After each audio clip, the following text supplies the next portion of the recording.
ప్రతి బిడ్డని దీవించండి ప్రభువా, ప్రతి బిడ్డని ఆశీర్వదించండి ప్రభువా. ఒకవేళ కుటుంబ సమస్యల చేత, కుటుంబాల్లో మనశ్శాంతి లేక, కుటుంబాల్లో ఒత్తిడి లేక, కుటుంబాల్లో ఐక్యత లేక, కుటుంబాల్లో నిర్మతి లేక, కుటుంబాల్లో ఆటంకాలతో నడిపించబడుతూ యేసయ్యా నీ వైపు చూస్తూ వచ్చారు, యేసయ్యా నీపై ఆధారపడడానికి వచ్చారు, యేసయ్యా వారి గోడును నీకు చెప్పుకోవడానికి వచ్చారు.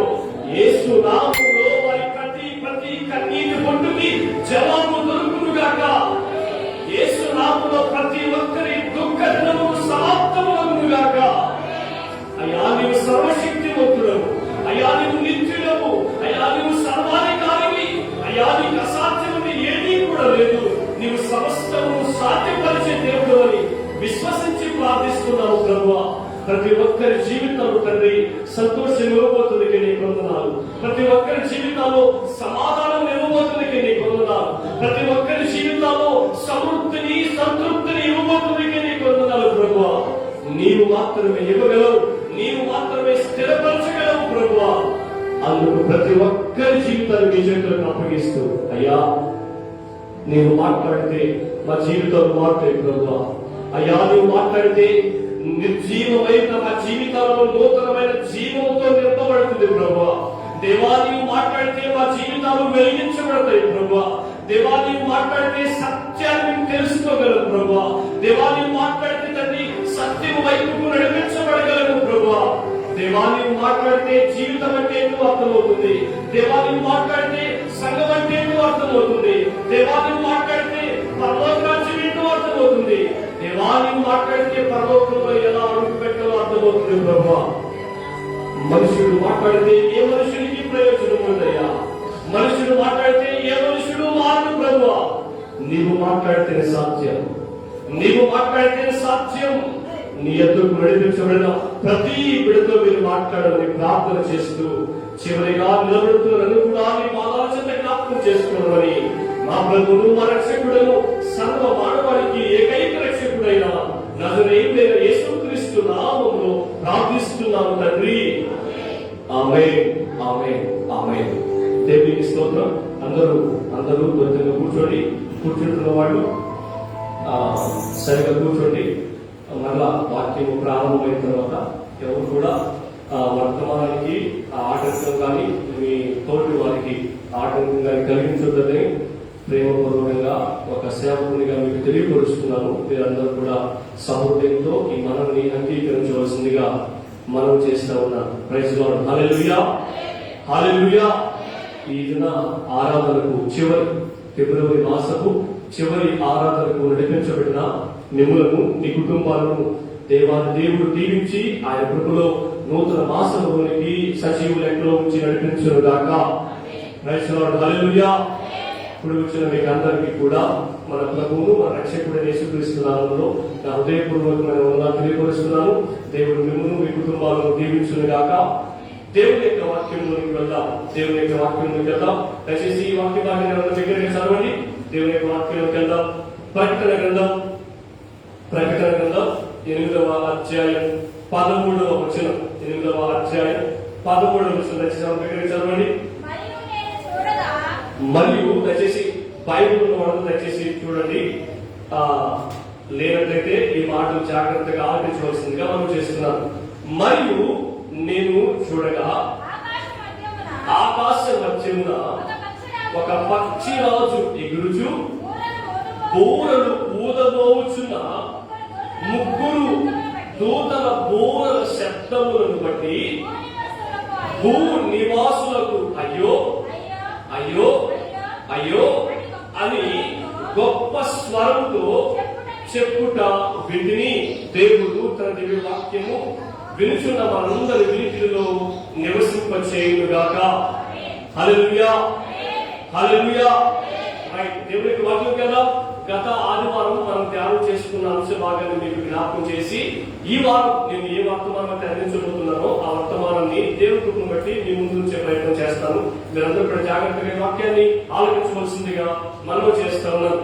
యేసుక్రీస్తు ప్రభువారు యూదులకు 7 సంవత్సరాల శ్రమల కాలం తీసుకుని వచ్చిన తర్వాత సంఘము మధ్యాకాశానికి ఎత్తబడిన తర్వాత చివరి 3.5 అర్ధ భాగంలో 7 బూరలు ఊదబడతాయని, ఆ బూరలు ఎలా ఊదబడతాయో మీకు పోయిన ఆదివారం తెలియపరిచాను.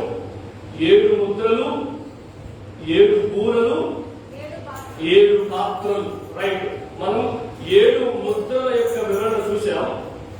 ఇప్పుడు మనం ఏం చూస్తున్నామంటే 7 బూరల యొక్క వివరణ.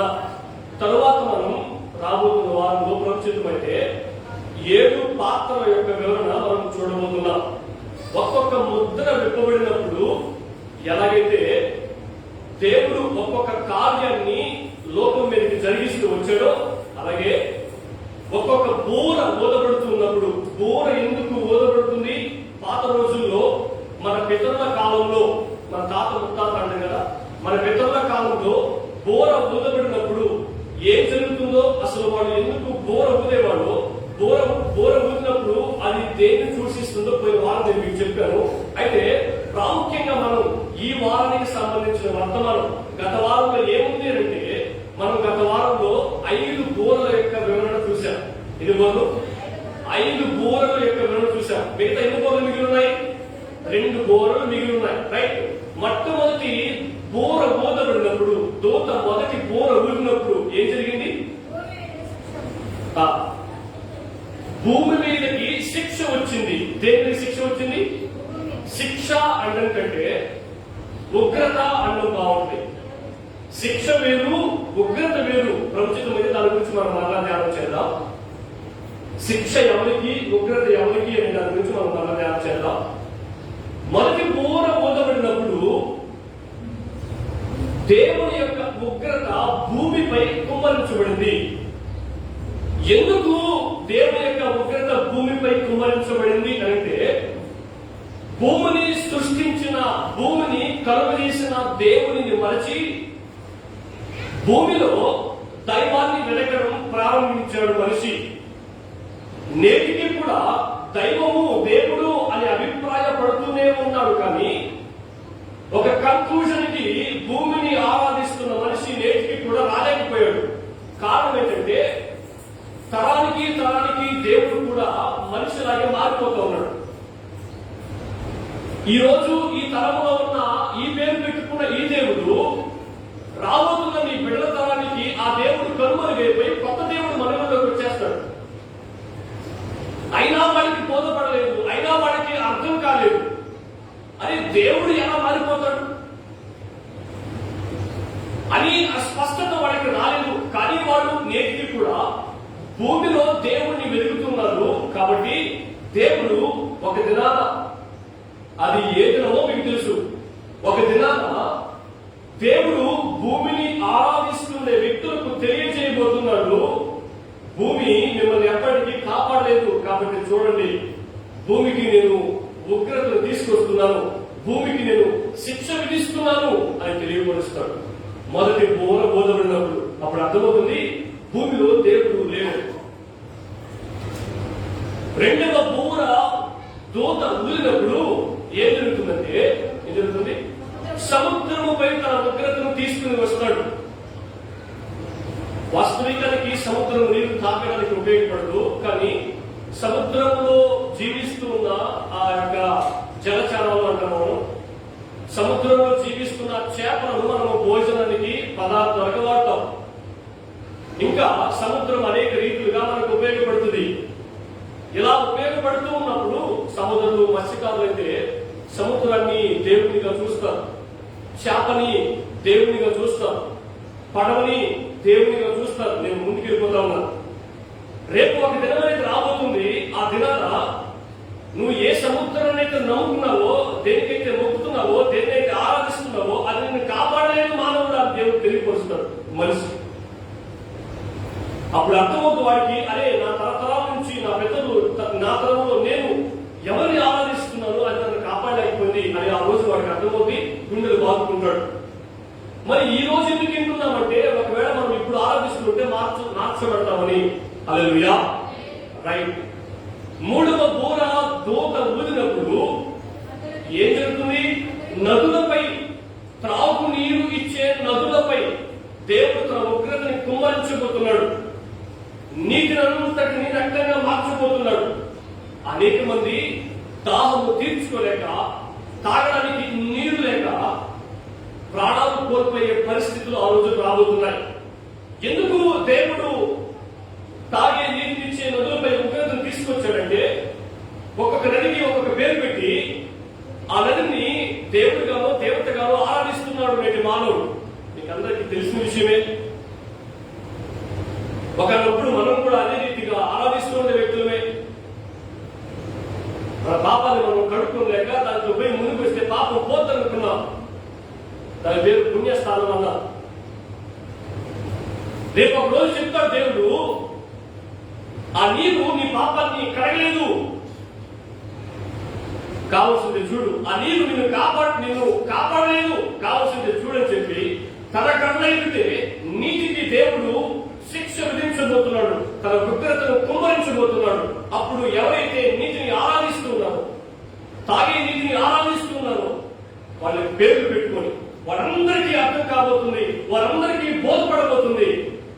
ఏమో తెలుసా, నేను నమ్ముకున్నది నన్ను కాపాడలేకపోయింది. అప్పుడు వాడికి అర్థమవుతుంది ఎవరో దేవుడని. తర్వాత కదా 4వ బూర దూత ఊదినప్పుడు సూర్య చంద్ర నక్షత్రాలపై దేవుడు తన ఉగ్రతను, తన కోపాగ్నిని కుమ్మరించబోతున్నాడు. ఎందుకు దేవుడు సూర్యుని, చంద్రుని, నక్షత్రాన్ని ఆరాధించే వ్యక్తిని పక్కన పెట్టి వాటిపై తన ఉగ్రతను కుమ్మరిస్తూ ఉన్నాడంటే, దేవుడు సర్వజ్ఞాని. ఆయన జ్ఞానానికి మితి లేదు. ఆయన జ్ఞానాన్ని అర్థం చేసుకోలేము. ఆయన జ్ఞానాన్ని నేటికి మానవుడు అర్థం చేసుకుంది 1%. మీకు తెలుసా, ఒక ఉదాహరణ చెప్తాను. భూమి తన చుట్టూ తాను తిరిగితే ఎన్ని గంటలు పడుతుంది? ఎన్ని గంటలు? సంవత్సరం. చెప్పండి. ఇంకా భూమి తన చుట్టూ తాను తిరిగితే సంవత్సరం పడితే, భూమి సూర్యుని చుట్టూ తిరిగి వస్తే, భూమి తన చుట్టూ తాను తిరిగి వస్తే 24 hours, 24 గంటలు, దాని ఒక రోజు అన్న సమయాన్ని మనం కొలుస్తాం. అదే భూమి సూర్యుని చుట్టూ తిరిగి వస్తే 365 days, 365 రోజులు. దాని సంవత్సరం అన్న లీప్ సంవత్సరం గురించి మనం పక్కన పెడతాం. దాని గురించి వివరించి మన వాక్యం అర్థం కాదు. మీకు తెలుసా, శాస్త్రవేత్తలు ఇలా సుమారుగా కనిపెట్టారు. ఏమో తెలుసా, భూమి తన చుట్టూ తాను తిరగడానికైనా, భూమి తన చుట్టూ తాను తిరుగుతూ సూర్యుని చుట్టూ తిరగడానికైనా 1600 కిలోమీటర్ల వేగంతో తిరుగుతుందంట. ఇప్పుడు మనం బైక్ నడుపుతాం, కారు నడుపుతాం, 80 కిలోమీటర్ల స్పీడ్ వెళ్తే వామ్మో అంటారు. బైక్ మీద 80 కిలోమీటర్ల స్పీడ్ వెళ్తే విగ్గు పెట్టుకుంటే విగ్గు గారు దొరకదు. అవునా? 80 వెళ్తేనే 1600 కిలోమీటర్ల స్పీడ్ తో భూమి సూర్యుని చుట్టూ తిరిగి వస్తుంది. ఒక బంతి మనం తిప్పలేమనుకోండి, ఎదురుతుంది, మరి నువ్వు తిరగలేదు. ఎక్కడున్నా మనం తిరుగుతున్న భూమిలో కదా ఉన్నాము. It's a creation of God. అది దేవుని యొక్క సృష్టి. దానికి జవాబు మనకు లేదు. తర్వాత మనం ఇంకొక కూడా ఆలోచన చేస్తే 1600 కిలోమీటర్ల స్పీడ్ 1 కిలోమీటర్ తగ్గిన భూమి ఐస్ గడ్డ అయిపోతుంది. 1600 కిలోమీటర్లకి 1 కిలోమీటర్ పెరిగిన భూమి అగ్నిగోళం అయిపోతుంది. భూమి మీద బతుకుతున్న మనిషి ఏమంటాడు? నిప్పుతే కాల్తబడి బొగ్గైపోతుంది. ఈ ఒక్క చిన్న విషయం తెలుసు. ఇంకా చాలా ఉన్నతమైన స్థితిలో కొన్ని లక్షల కిలోమీటర్లు ఉన్నాయి భూమికి, నక్షత్రానికి. ఇంకో మాట చెప్పిన, ఒక్క భూమి 1,65,000 ఏమంటారు వైశాల్యం కలిగిన నక్షత్రంతో సమానం. అని ఇంకో మాట చెప్తున్నానండి. ఒక్క భూమి నక్షత్రంలో 1,65,000 భూములు పడుతాయంట ఒక్క నక్షత్రం. మరి మనం ఆకాశం నక్షత్రం చూస్తే ఒక చిన్న డాట్, ఒక చిన్న చుక్కలా కనిపిస్తుంది నక్షత్రం. 1,65,000 భూములు పడుతాయి ఒక్క నక్షత్రంలో. దేవుడు ఆ నక్షత్రానికి కూడా ఒకరోజు శిక్ష విధించబోతా ఉన్నాడు. ఎందుకంటే వెలుగుని దేవుడిగా అనుకున్నాడు మనిషి. అర్థమైందా? వెలుగు ద్వారా సృష్టిలో కొన్ని కార్యాలు జరుగుతున్నాయి కాబట్టి దేవుడు అని అనుకుని నమస్కరించడం ప్రారంభించాడు, పూజించడం ప్రారంభించాడు, ఆరాధించడం ప్రారంభించాడు. ఆ సూర్య చంద్రుడిని ఆరాధించడం బట్టే ఈ కాలాలు వచ్చాయి. మనం కొన్ని కాలాలు చూస్తాం కదా క్యాలెండర్లో. ఆ కాలాలు కూడా అక్కడి నుంచే వచ్చాయి. ఈ మూఢనమ్మకాన్ని కూడా సృష్టిని ఆరాధించడం ద్వారానే వచ్చాయి. ఒకవేళ నువ్వు మూఢనమ్మకాలు కలిగి ఉన్నావా?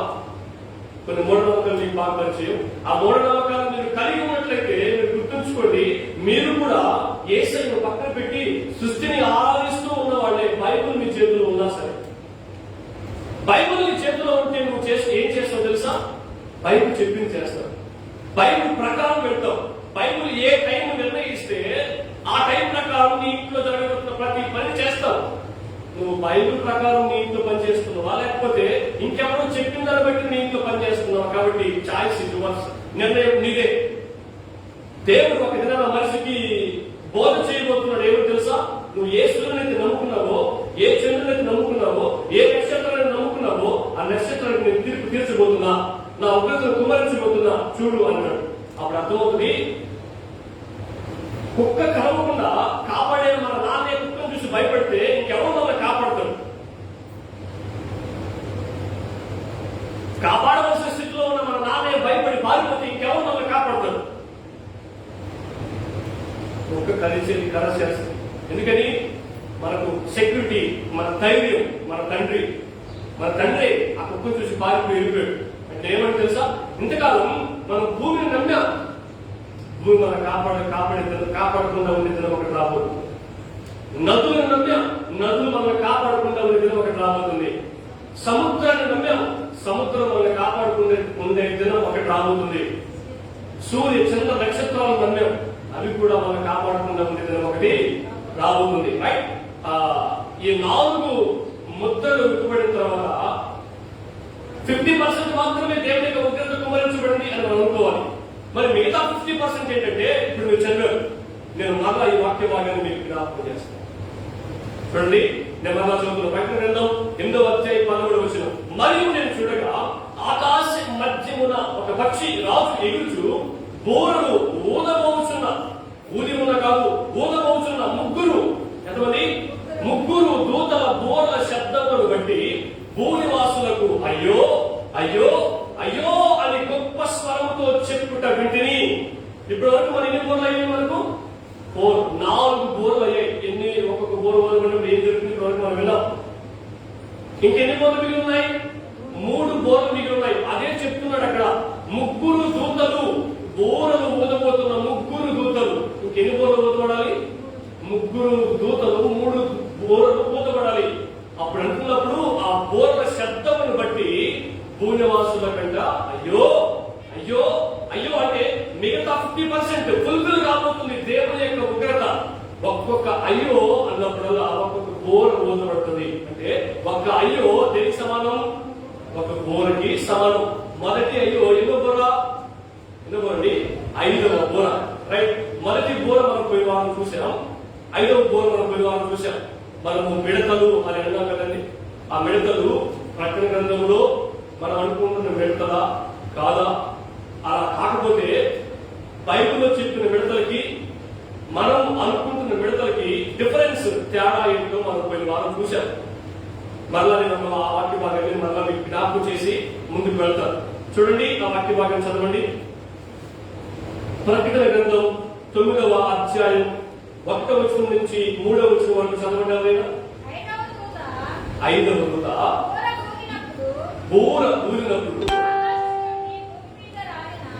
ఆకాశము నుండి భూమి మీద రాలిన ఒక నక్షత్రమును చూచితిని. అగాధము యొక్క తాళపు చెవి అతనికి ఇయ్యబడెను. అతడు అగాధము తెరువగా ఏంటంట? పెద్ద కొలుములో నుండి లేచు పొగ వంటి పొగ ఆ అగాధం నుంచి లేచెను. ఆ అగాధంలోని పొగ చేత సూర్యుని వాయుమండలముల చీకటి కమ్మెను. ఆ పగుల నుండి మిడతలు భూమి మీదకి వచ్చెను.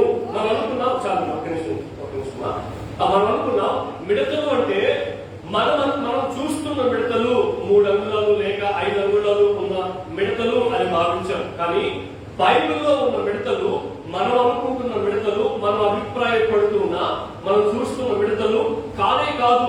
ఆ మిడతలకి కొన్ని క్వాలిటీస్ ఉన్నాయి, కొన్ని లక్షణాలు ఉన్నాయి. ఆ లక్షణాలు ఏదో నేను త్వరగా చదువుతాను, మీరు గమనించండి. 9వ అధ్యాయం 7వ వచనం నుంచి 10వ వచనం వరకు నేను చదువుతున్నాను, మీరు జాగ్రత్తగా గమనించండి. ఆ మిడతల రూపములు, ఆ మిడతలు ఎట్లుంటాయంటే యుద్ధములకు సిద్ధపరచబడిన గుర్రములను పోలి ఉంటాయి. బంగారము వలె మెరియు కిరీటముల వంటివి వాటి తలల మీద ఉంటాయి. వాటి ముఖములు మనుషుల ముఖముల వంటివి. వేటి ముఖములు? ఆ మిడతల ముఖములు మనుషుల ముఖముల వంటివి. స్త్రీల తల వెంట్రుకల వంటి వెంట్రుకలు వాటికి ఉంటాయి. వాటి పండ్లు సింహపు కోరల వలె ఉంటాయి. ఇనుప మైమరువుల వంటి మైమరువులు వాటికి ఉంటాయి. వాటి రెక్కల ధ్వని యుద్ధములకు పరిగెత్తునట్టి విస్తారమైన గుర్రపు రథముల ధ్వని వలె ఉంటాయి. తేళ్ల తోకల వంటి తోకలను కొమ్ములను వాటికి ఉంటాయి. 5 నెలల వరకు వాటి తోకల చేత మనుషులకు హాని చేయుటకు వాటికి అధికారము ఇవ్వబడెను. చూస్తున్నారా? ఒక సైనికుని వలె ఆ మిడత ఉంటుంది. మనం ఎప్పుడు కూడా మిడతని సైనికుని రూపంలో మనం చూడలేదు. వాస్తవికానికి దీనిని మిడత అని మనం అనుకూడదు.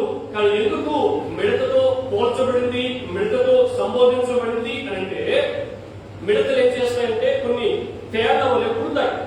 ఏం చేస్తాయి? తేళ్ల వలె పుడతాయి. అందుకని ఆ తేలు పుట్టినప్పుడు మనకేమవుతుంది? నొప్పి పుడుతుంది. ఆ నొప్పి గంట 10 నిమిషాలు ఒక రోజు ఉండదు. సుమారుగా దాదాపు 3 నుంచి 4 రోజుల వరకు ఆ నొప్పి అలాగే ఉంటుంది. సాధ్యమైనంత వరకు కొంతమంది భరించలేని నొప్పిని కలిగి ఉంటారు ఆ యొక్క తేలు పుట్టినప్పుడు. కానీ ఇక్కడ చెప్తున్న మాట ఏంటి తెలుసా? ఆ తేలు పుట్టితే నీకు 3 రోజులు 4 రోజులు పుట్టేమో, కానీ ఈ మిడత పుట్టిందనుకోండి 5 నెలలు ఆ నొప్పిని భరించవలసి వస్తుంది అని అన్నాడు. ఏమన్నాడు? భరించవలసి వస్తుంది. ఆ నొప్పిని తట్టుకోలేక కొంతమంది ఏం చేస్తారు తెలుసా? అదే 9వ అధ్యాయం 3వ వచనం నుంచి 6వ వచనం వరకు నేను చదువుతాను చూడండి. భూమిలో ఉన్న తేళ్లకు బలమున్నట్టు వాటికి బలం ఇయ్యబడును. వాటికి బలం లేదు, కానీ ఎవరో వాటికి బలం ఇచ్చాడు. అది ఎవరో మనకు తెలుసు.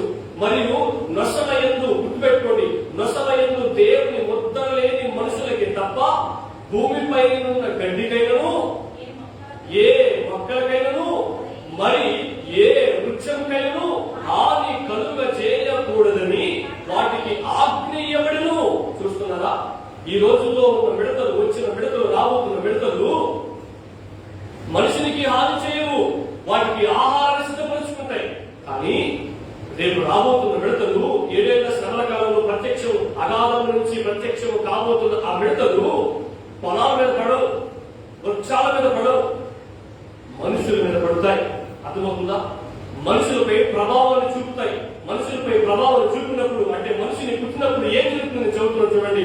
మరియు వారిని చంపుటకు అధికారం ఇయ్యబడలేదు. ఎవరైతే పుడతాయో, ఎవరు పుడతాయండి?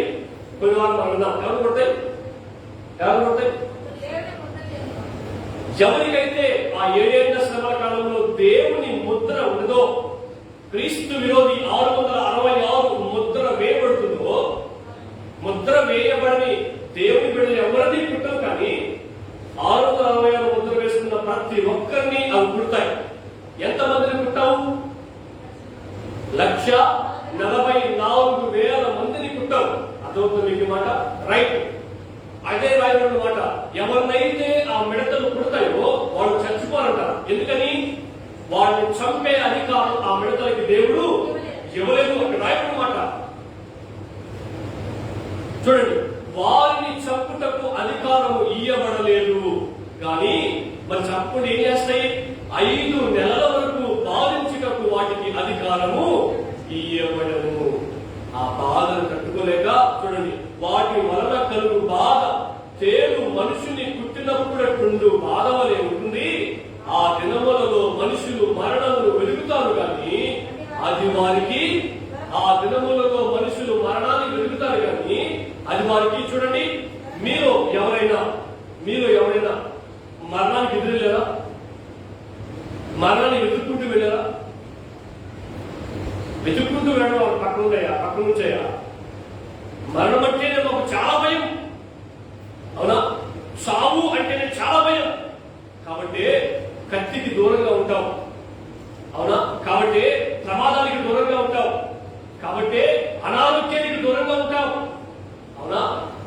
ఎవరు కూడా చావు చనిపోవడానికి సిద్ధపడరు, చావుకు ఎదురు పెట్టడానికి సిద్ధపడరు. కానీ ఆ రోజుల్లో ఆ మిడతలు పుట్టినప్పుడు 5 నెలలు ఆ పెయిన్ వాళ్ళు ఉన్నప్పుడు వాళ్ళు ఏం చేస్తారు తెలుసా? చనిపోవడానికి ప్రయత్నం చేస్తారు. అక్కడ రాయబడినమాట, ఆ దినములలో మనుషులు మరణాన్ని విడుగుతారు కానీ అది వారికి దొరకనే దొరకదు. అంత మాత్రమే కాదు, చావ వలెని ఆశపడుతురు కానీ మరణం వారి యొక్క నుండి పారిపోద్ది. అర్థమవుతుంది నీకేమాట?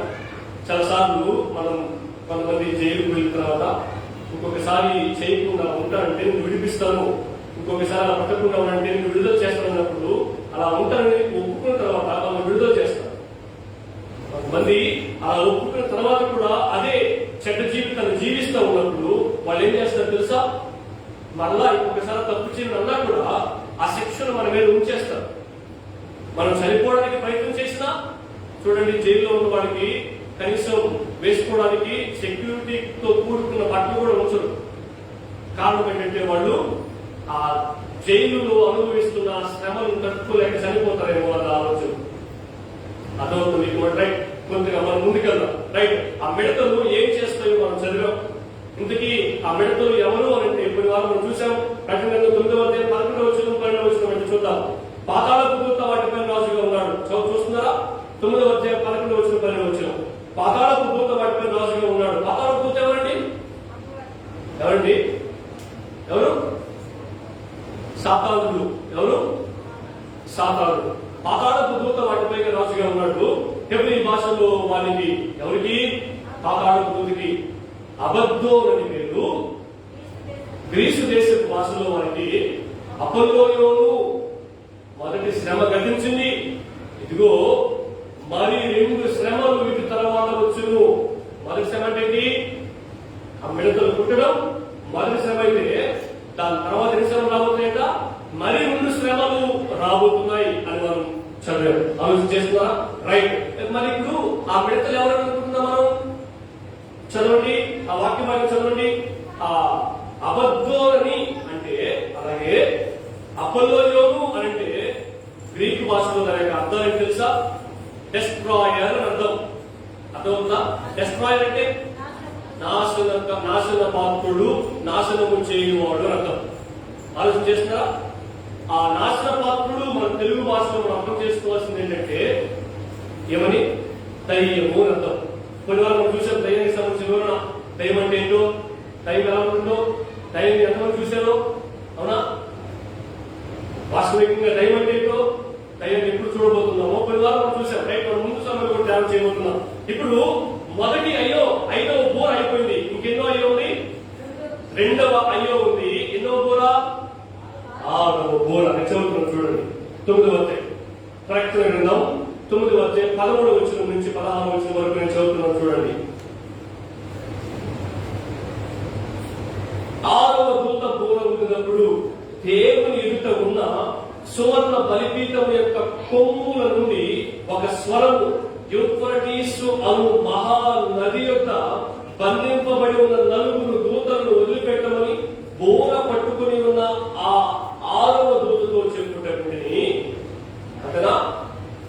తర్వాత మనుషులలో 3వ భాగము సంహరింపవలని అదే సంవత్సరమున, అదే నెలలో, అదే దినమున, అదే గంటకు సిద్ధపరచబడి ఉండిన ఆ 4 దూతలు వదిలిపెట్టబడి.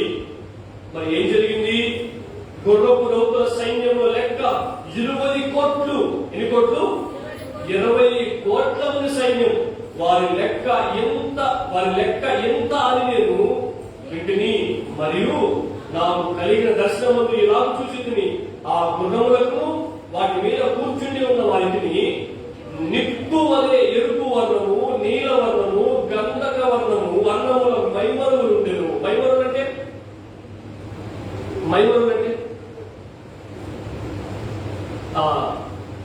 తుపాకీ కాల్చినప్పుడు మన గుండెకు తగలకుండా ఉండడానికి పోలీసులు ఏం చేస్తారంటే దాన్ని ఏమంటారు, బుల్లెట్ ప్రూఫ్ అంటారు. ఈ రోజుల్లో బుల్లెట్ ప్రూఫ్ జాకెట్ వచ్చింది. పాత రోజుల్లో మీరు చూసారా, సైనికులు కట్టి పట్టుకున్నప్పుడు, డాల్ పట్టుకున్నప్పుడు ఈ చేతులకి, భుజానికి, అలాగే ఈ దేహానికి ఇక్కడ వరకు, నడుము వరకు ఒక ఇనుప కవచాన్ని ధరించి ఉంటారు. దానినే మైమరుగు అంటారు. తర్వాత చదువుతున్నా చూడండి. ఆ గుర్రముల తలలు సింహపు తలలు ఉంటివి. వాటి నోళ్లలో నుండి అగ్ని, ధూమ, గంధకములు ఎక్కడ చూస్తున్నాయంట? వాటి నోటి కింద గంధకములు బయలు వెడల్చుండెను. ఈ మూడు దెబ్బల చేత అనగా వీటి నోళ్లలో నుండి బయలు వెడుచున్న అగ్ని, ధూమ, గంధకముల చేత మనుష్యులలో మూడవ భాగము సంపబడును. ఇంకా మనం ముందుకెళ్తే ఇంకా చాలా ఘోరమైన ఆలోచనలు ఉంటాయి. ఇప్పుడు ప్రశ్న ఏంటంటే, ఎవరు? ఒకసారి ఆ ఇమేజ్ చూడండి. వాస్తవికంగా మనం కళ్ళు మూసుకొని ఆలోచన చేస్తే దయ్యం యొక్క ఇమేజ్ మనం అనుకుంటే, దయ్యం అనగానే మన మైండ్ లో ఒక రూపం మెదులుతుంది. అవునా? మీరు చాలా సార్లు పాత సినిమాల్లో చూసుకుంటారు, దయ్యం అంటే వాళ్ళు మనకు ఎలా చూపించారు. కానీ వాస్తవికంగా 20 కోట్ల మంది దయ్యముల యొక్క సమూహం భూమి మీదకి రాబోతుంది. సామాన్యమైన విషయం కాదు. అదృష్టం ఏంటంటే ఆ రోజు భూమి మీద సగం దేవుడికి మహిమ కలుగును గాక. నమ్మిన వారు, విశ్వసించిన వారు, దేవుడితో సహవాసం చేసుకున్న వారు ఆయన రాకడలో ఆయన ఉండే స్థలంలో పెట్టబడతారు. తర్వాత భూమి మీదకి 20 కోట్ల మంది దయ్యాలు రాబోతున్నాయి. చూడండి, ఆ ఇమేజ్ చూసినప్పుడు మనం ఇప్పటి వరకు చూసిన దైవ ఆకారం ఒక్క కోణ మీద ఉందా? ఏ దైవమైనా నోట్ల నుంచి అగ్ని తీసుకొచ్చిన భూమి మీదకి, ఆ నోట్ల నుంచి చూడండి, దాని తలలు సింహాల తలలాగా ఉన్నాయి. మనం ఇప్పుడు చదివాం అవి ఎలా ఉంటాయని చెప్పి. 17 వచ్చిన 19 వచ్చిన మన చదువు చూడండి. మరియు నాకు కలిగిన దర్శనం ఇలా చూచితిని, ఆ గుర్రములకు వాటి మీద కూర్చుని ఉన్న వారికి నిప్పుల వలె ఎరుపు వర్ణము, నీల వర్ణము, గంధక వర్ణముల మైమరులు ఉండెను. ఏ దైవమైన సెక్యూరిటీ చేసుకుందా? ఏమి ఉండదు. కానీ ఇప్పుడు భూమి మీదకి రాబోతున్న ఆ దయ్యానికి సెక్యూరిటీ ఉంటుంది, కత్తి ఉంటుంది. అంత మాత్రమే కాకుండా సింహము తల ఉంటుంది. బైబిల్ చదువుతున్నమాట. ఒకవేళ ఆ వాక్యంలో చెప్పిన క్వాలిటీస్ మనం రూపంగా తయారు చేస్తే అలా వస్తుంది అని ఉదాహరణ. అంతే. మళ్ళా ఇదే ఆ వస్తుంది అనుకోకూడదు. వాళ్ళు ఇక్కడ చెప్పిన మాటను బట్టి ఒక రూపాన్ని తయారు చేశారు, ఇలా ఉండొచ్చు అన్న అభిప్రాయంతో. అవేం చేస్తే తెలుసా? నోట్లో నుంచి అగ్ని, గంధకాన్ని బయటకు పంపిస్తాయి. ఎవరైతే క్రీస్తుని విశ్వసించలేదో, ఎవరైతే క్రీస్తుని నమ్మలేదో, ఎవరైతే క్రీస్తుని ఆరాధించలేదో వాళ్ళందరినీ అవేం చేస్తున్నాయంట? దహించి వేస్తున్నాయి. రాయబడిన మాట, మనుష్యులలో 3వ భాగాన్ని చంపేస్తున్నాయి. ఇక్కడ మనం తేడా చూడాలి. 4 బోర్లు కూడా ఏం జరిగింది? సృష్టికి తీర్పు జరిగింది. సృష్టి మీద దేవుని ఉగ్రత జరిగింది. 5వ బోర్ పెట్టినప్పుడు ఆ తీర్పు సృష్టి మీద నుంచి మనిషి మీదకి మళ్లించబడింది. కానీ 5వ బోర్ ఊదినప్పుడు మనిషి చచ్చిపోలా. చదివా మనం. ఏమో తెలుసా? ఆ మనుషులను చంపడానికి దేవుడు వారికి అధికారం ఇవ్వలేదు, బాధను కలిగించడానికి. చచ్చిపోవడానికి ప్రయత్నం చేస్తున్నారు కానీ వాడు చచ్చిపోవట్లేదు. ఎందుకంటే చావు వాడు మారిపోతుంది అని మీరు ఉన్నారు. అర్థమవుతుందా? 5వ బోర్ ఊదబడినప్పుడు బాధ, ఇబ్బంది, మనం భరించేంత నొప్పి కలుగుతుంది కానీ మనం చచ్చిపోవట్లేదు. కానీ 6వ బోర ఊదబడినప్పుడు 20 కోట్ల మంది అపవాది సంబంధులు దయ్యాలి అనాలి. ఇంకో మాట చెప్పిన హాస్యాస్పదమైన మాట. కొంతమంది దేవుడి కంటే అపవాదికి అనుకూలంగా ఉంటారు.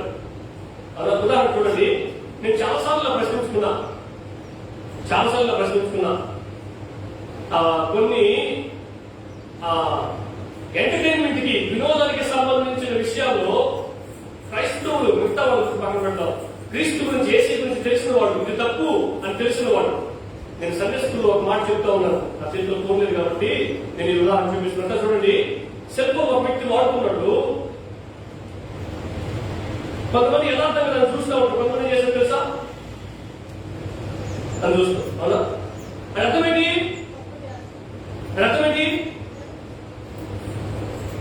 తప్పు అని తెలియనప్పుడు ఇటు చూడాల్సిన అవసరం లేదు కదా, తప్పు అని కానప్పుడు ఇటు చూడాల్సిన అవసరం లేదు కదా. నువ్వు ఇటు చూసుకునేటప్పుడు ఇటు చూడలేదేమి?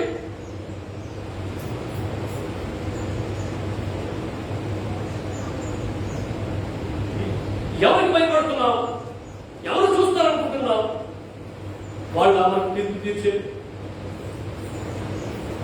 వాళ్ళ మనకు ప్రాణం పెట్టింది, వాళ్ళ మనం రక్షించింది, వాళ్ళ మనకు రాబోతుంది. మనం ఏం చేస్తామంటే ఇటు చూస్తాం కానీ ఇటు చూడం. నేను ఎందుకు ఈ మాట చెప్పాను తెలుసా? సినిమా హాల్ ముందు గుట్టలుగా తోసుకుంటారు క్యూలో.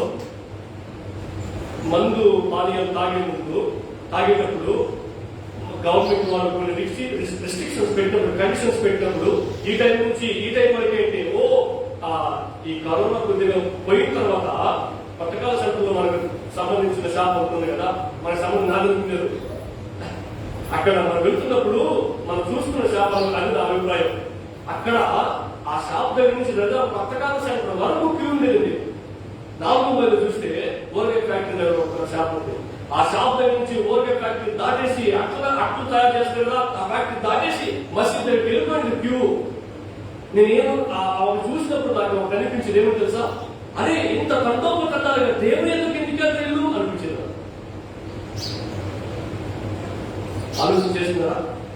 నేను ఎందుకు ఈ ఉదాహరణ మీ ముందు ఉంచానంటే, 6వ బూర ఊదబడినప్పుడు ఎవరైతే దేవునికి ఎక్కువ ప్రాధాన్యత ఇవ్వకుండా అపవాది సంబంధాలుగా అనుమా చెప్పదా, మీరు వాళ్ళని చూసినప్పుడు మీరు ఒకటే అనుకోండి, ఏమో తెలుసా, ఈవిడో నిజం దేవో అనుకోండి. ఎందుకని ఇక్కడ 20 కోట్ల మంది ఎవరి సంబంధులు అంట? ఎవరి సంబంధులు? అపవాది సాతాను సంబంధులు. బైబిల్ వాళ్ళు ఏమని చెప్పింది? వాళ్ళ పేరు దయ్యం అని చెప్పింది. అవునా? ఎవరి సంబంధులు? అపవాది సంబంధులు. ఈ రోజుల్లో కూడా కొంతమంది అపవాది సంబంధులుగా ఈ లోకంలో తిరుగుతూ ఉంటారు, సంఘాలలో తిరుగుతూ ఉంటారు. వాళ్ళని చూసినప్పుడు వాళ్ళకి పేరు పెట్టండి, ఏమో తెలుసా, ఈవిడ నిజం దెయ్యం. ఆ సమాజంలో ఎవరు ఉన్నారు? శ్మశానంలో ఎవరు ఉన్నారు? మీరు ఆలోచించండి. సమాజంలో నుంచి ఎవరైనా మనల్ని బాగా ఏమైనా చేయగలరా? చంపేయగలరా? బాధ్యత మార్చగలరా? నష్టాలు తీసుకురాగలరా? ఏం చేయలేవు అవి. కానీ మనం ఏం చేస్తామంటే, యాప చెట్టు ఊగినప్పుడు, కట్టలు కదిలినప్పుడు, అవునా, గాలి వేగంగా వచ్చినప్పుడు, వీటిని చూసి కదా మనం భయపడాల్సింది. అపవాది సంబంధం చూసి మనం భయపడాలి. గుర్తుపెట్టుకోండి, ఎవరైతే ఈ రోజు దేవునికి భయపడదో ఆ రోజుల్లో ఆ దయ్యాన్ని చూసి భయపడతారు. ఆ దయ్యాన్ని చూసి భయపడి ఆ దయ్యం చేసి తెలుసా, 20 కోట్ల మంది దయ్యాలు ఒక్కసారిగా భూమి మీదకి వచ్చి, వాటి రూపాలు కూడా మేము ముందుంచారు, ఒక్కసారిగా భూమి మీదకి వచ్చి మనిషిని చంపేయబోతున్నాయి. 5 ముద్దలు విప్పినప్పుడు మనిషిని బాధ పెట్టాయి, సృష్టికి తీర్పు తీర్చాయి. కానీ 6 ముద్దలసరికి మనిషిని భూమి మీద లేకుండా చేసేస్తున్నారు. నెక్స్ట్ మనం ముందుకెళ్తాం. మనిషి చనిపోయే పరిస్థితులు ఏర్పడిపోతున్నాయి. అటువంటి పరిస్థితులు వచ్చిన వాక్యం చెప్తుంది. 20 చదువుతున్నాడు. 9వ అధ్యాయం 20 చదువుతున్నాను. ఈ దెబ్బల చేత చావక మిగిలిన జనులు దయ్యములను చూడను, వినను, నడువను, శక్తి లేని బంగారు, వెండి, కంచు, రాయి, కర్రలతో చేయబడిన తమ హస్తకృత్యములైన ఎడట, బంగారు, వెండి, కంచు, రాయి, కర్రలతో, మీరు ఆలోచన చేసుకోండి, మీ మైండ్ పని పెట్టండి, చేయబడిన తమ హస్తకృత్యముల విగ్రహాలను పూజింపకుండా విడిచిపెట్టినట్టు మారు మనసు పొందలేదు.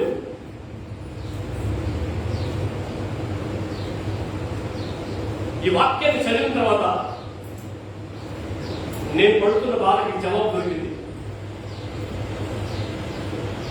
ఒక సేవకుడితో గత వారంలో మంచి దైవజనుడితో నా వ్యక్తిగతమైన అభిప్రాయాన్ని బాగా పంచుకున్నాను.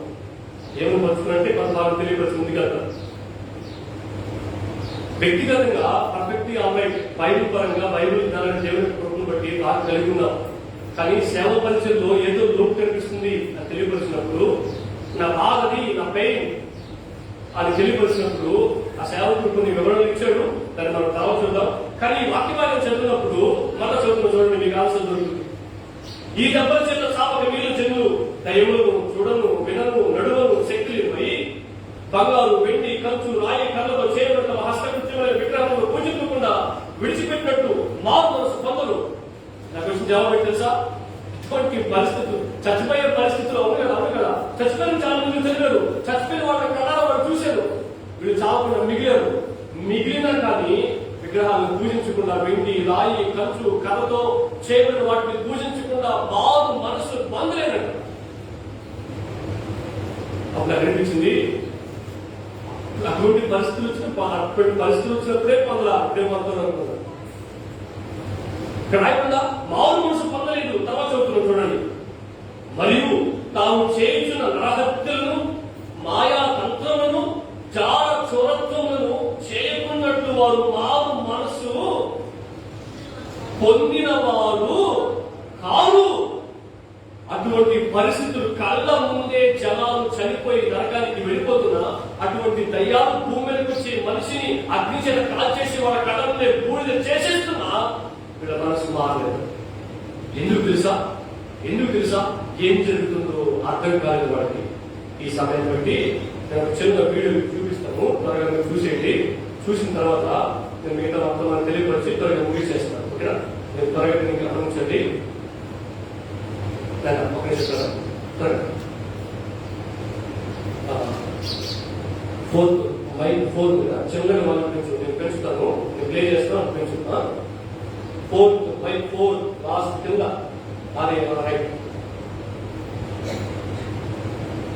ఇది ఈ ఎనర్జీ లాస్ట్ వచ్చి నీ పట్టు పెట్టడం అదే చిన్నగా ఒకసారి కేర్ఫుల్ వాచ్ చేయండి.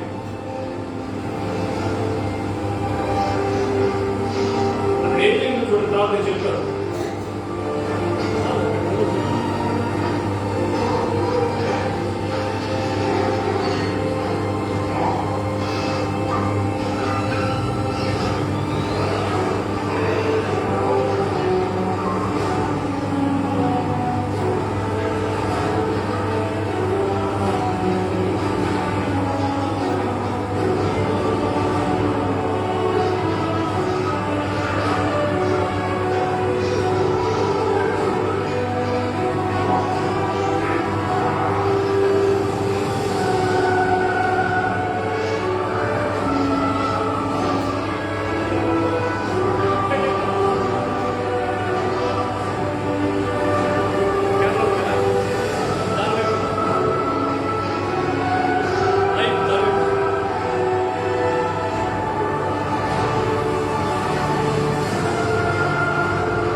సౌండ్ మాత్రం తగ్గించి ఇది లైవ్ మార్చుకోవాలి.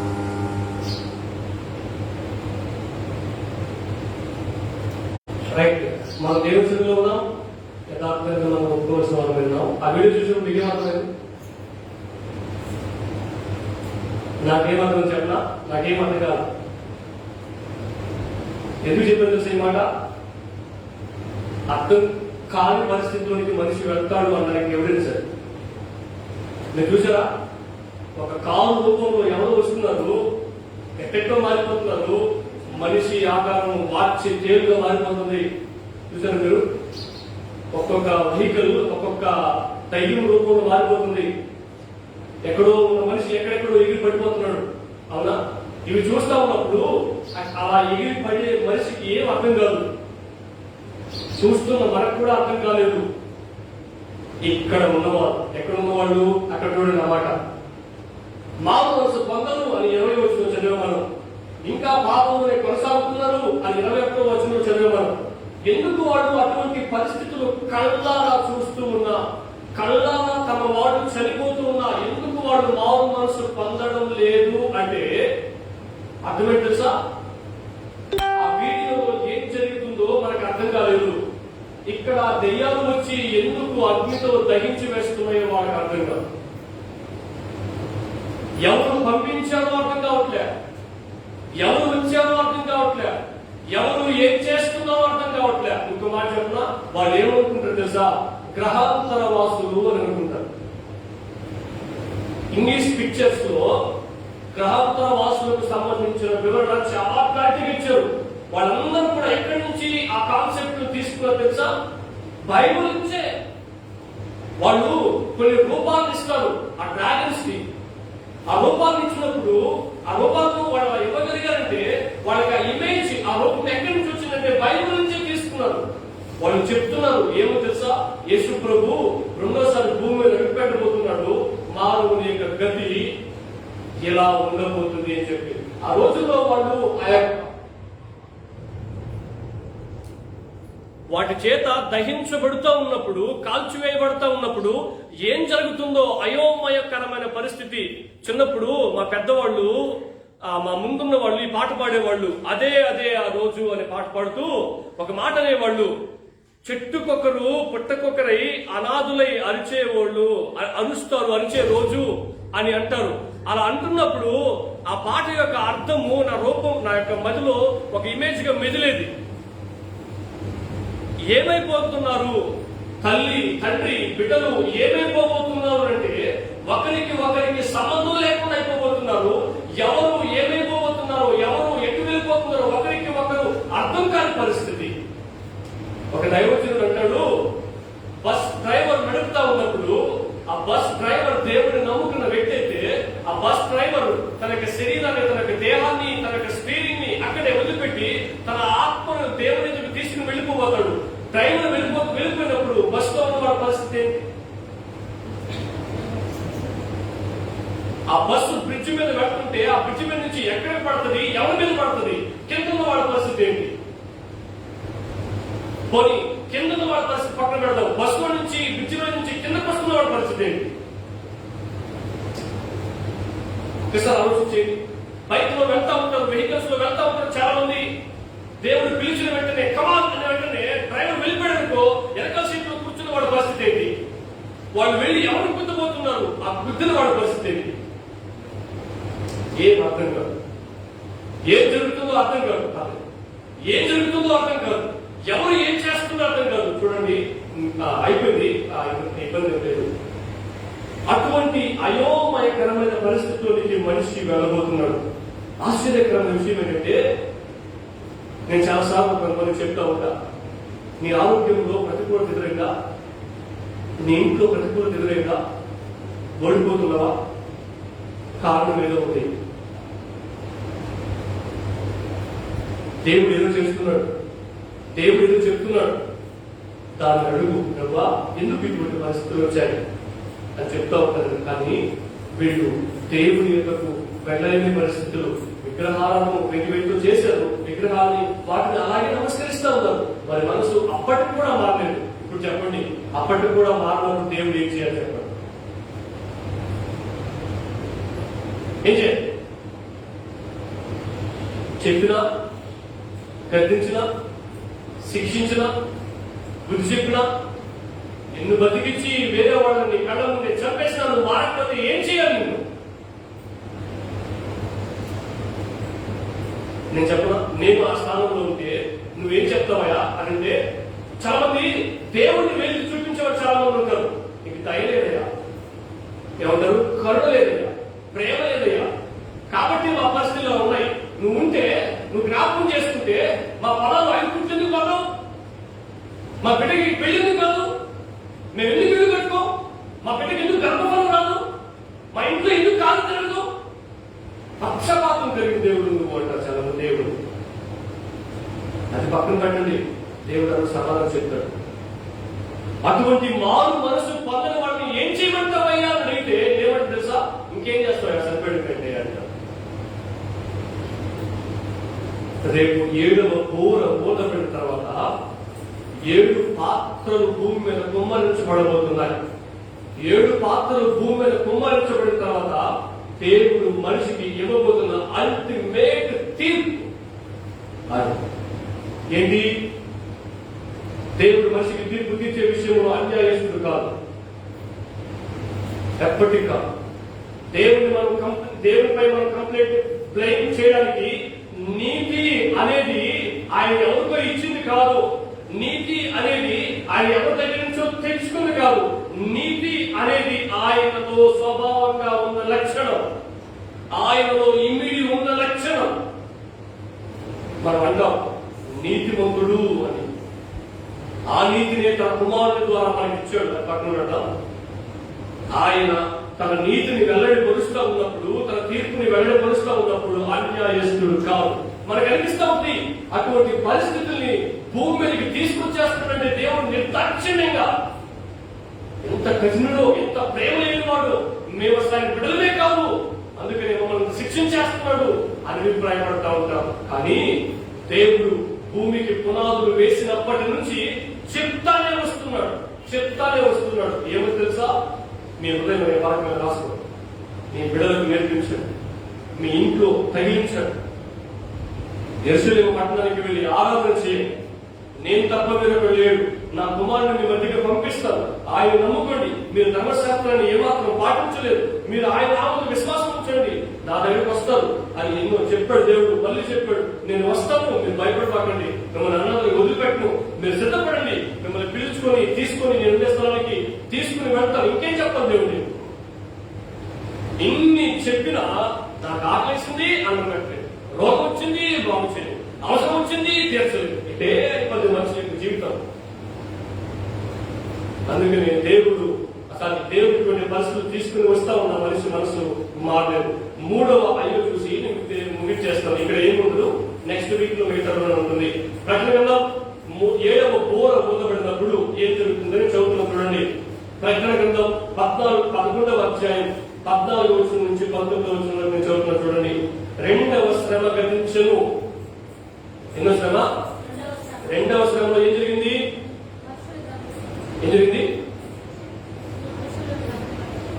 20 కోట్ల దెయ్యాలు భూమి మీదకి వచ్చి మనుషుల్ని బాధ పెట్టాయా? చంపేశాయి. 2వ శ్రమ గతించింది. ఇదిగో 3వ శ్రమ త్వరగా వచ్చుతుంది. 7వ దూత బోర ఊదినప్పుడు పరలోకంలో గొప్ప శబ్దములు పుట్టాయి.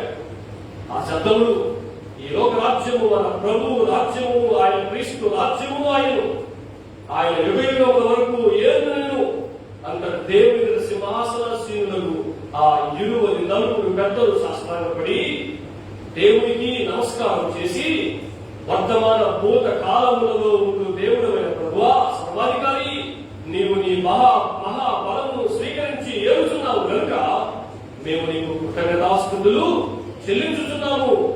జనములు కోపగించినందున నీకు కోపము వచ్చెను. మృతులు తీర్పు పొందుటకును, నీ దాసులకు, ప్రవర్తలకు, పరిశుద్ధులకు, నీ నామములకు భయపడు వారికి తగిన ఫలమిచ్చుటకును, గొప్ప వారిని, కొద్ది వారిని, భూమిని నశింపజేయు వారిని నశింపజేయుటకు సమయము వచ్చి ఉన్నదని. ఏమొచ్చింది? సమయం వచ్చి ఉన్నదని చెప్పిరి. ఆ సమయమే 7 పాత్రలు భూమి మీద కుమ్మరించబడే సమయం. 7వ బోర ఊదబడినప్పుడు 7 పాత్రలు ఒకదాని తర్వాత ఒకటి భూమి మీదకి కుమ్మరించబడతాయి. 7వ ముద్ర విప్పబడినప్పుడు ఏం జరిగింది? 7 బోర్లు వదలబడ్డాయి అంటేనా? 7వ ముద్ర విప్పబడినప్పుడు 7 బోర్లు వదలబడ్డాయి. 7వ బోర ఊదబడేటప్పుడు 7 పాత్రలు భూమిపై కుమ్మరించబడతాయి. ఆ 7 పాత్రల యొక్క వివరణ ప్రవచితం అంటే మన దేవుడు సచివులకి ఉంచితే వచ్చే వారం ధ్యానం చేద్దాం. అటు కృపా దేవుడు మనకందరికీ అనుగ్రహించును గాక.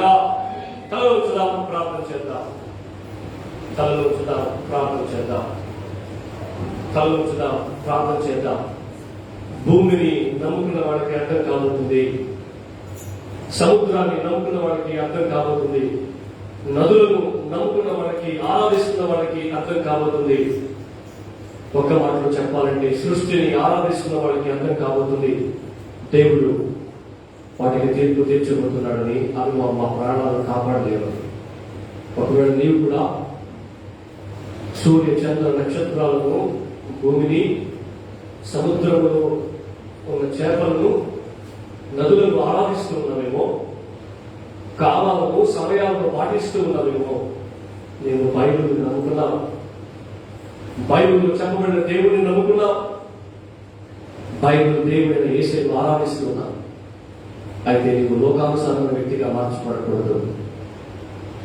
నీ మనోనేత్రాలు ముడిపడ్డాయని ఎలా చెప్పగలవు? నీవు ఇంకా చీకట్లో ఉన్నారని ఎలా చెప్పగలవు?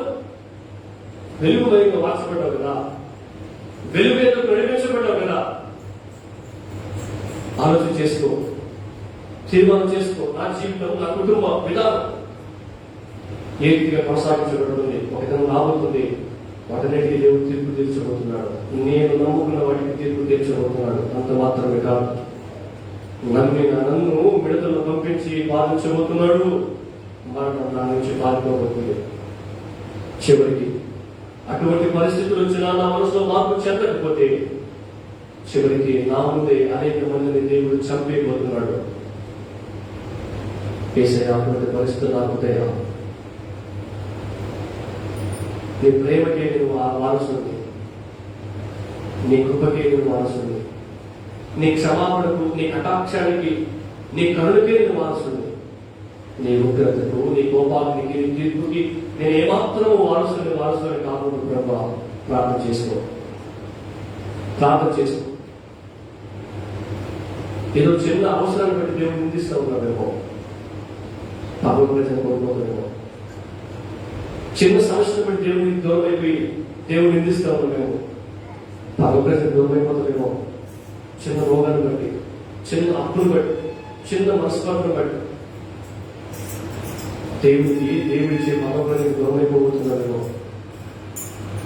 అపవాది ఆ చిన్న దాన్ని నీ ముందుంచి నేను పెద్ద దెబ్బ పట్టబోతున్నాడు. గ్రహించు, గ్రహించు, గ్రహించు. పరలోకానికి దూరం కాకూడదు. ఒకవేళ అటువంటి పరిస్థితులు వస్తే ఏడేళ్ల శ్రమ రాబోతుంది. శ్రమలు వర్ణనాతీతం, శ్రమలకు వర్ణించలేని స్థితిలో ఉన్నాయి. దినము వెంబడి దినము వింటూ ఉన్నాం. సమాజంలో పరిస్థితులు కూడా అలా కనపడుతున్నాయి. ఇది నేను భయపెట్టడానికి కాదు, నేను మార్పును తీసుకుని రావడానికి. ఆ రోజు అనేక మంది మారలేదు. ఈరోజు నీవు కూడా కఠిన హృదయంలో ఏం జరుగుతుందో అర్థం కాక, ఎవరు ఏం చేస్తుందో అర్థం కాక అయోమయకరమైన పరిస్థితుల్లో ఉంటావా, లేకపోతే ఒక స్పష్టత కలిగి జీవిస్తాం. దేవుడు మాత్రం హృదయం ఉంచుకో. దేవుడు సన్మార్గాన్ని బోధిస్తాడు. నీ బాధలకు దీపముగా నీ గమ్యం ఏంటో చూపిస్తాడు. గురి ఎక్కడికి నడిపిస్తాడు. ఇది చాలా అవసరం నీ జీవితానికి, ఇది చాలా అవసరం నీ కుటుంబానికి. ప్రార్థన చేయబోతున్నా, ప్రార్థన చేశాను. పరిశుద్ధ ప్రేమ తండ్రి, కృపను యేసయ్యా, ఈ మధ్యాహ్న సమయంలో పరలోకంలో 7వ ముద్ర విప్పబడినప్పుడు 7 బోరలు ఊదబడ్డాయి. భూమికి, సముద్రానికి, నదికి, సూర్య నక్షత్రాలకి, మనిషికి తీర్పు తీర్చావు. చదివాం ప్రభా, నేను, నా కుటుంబం, నా సంఘ బిడ్డలు అటువంటి స్థితిలో ఉండకున్నాడు. నీ కృపకు పాత్రులై లోకములో కొదువులు ఉన్నా నిన్ను స్తుతిస్తూ, కష్టాలు ఉన్నా నిన్ను స్తుతిస్తూ, సమస్యలు ఉన్నా నిన్ను స్తుతిస్తూ, రోగాలు ఉన్నా నిన్ను స్తుతిస్తూ, ఆటంకాలు ఉన్నా నిన్ను స్తుతిస్తూ, అవమానాలు ఉన్నా, కష్టాలు ఉన్నా, ఎటువంటి పరిస్థితులు ఎదురైనా నేను స్తుతిస్తూ ముందు కొనసాగే ధన్యత భాగ్యం లేకుండి. కష్టాలకు కారణమైన వాడిని, కష్టాలను చూసి నీకు దూరం కాకుండా నీ వైపు చూస్తూ వాటిని ఓర్చుకుని భరించి సహించే కృపలేమని, క్షమించే మనసు కలిగి ముందు కొనసాగకుండా దయచేయమని. ఎంతమంది వాక్యం నేను తీర్మానం చేసుకుంటున్నాను, తీర్మానం చేస్తున్నామని స్థిరపరచున్నాను.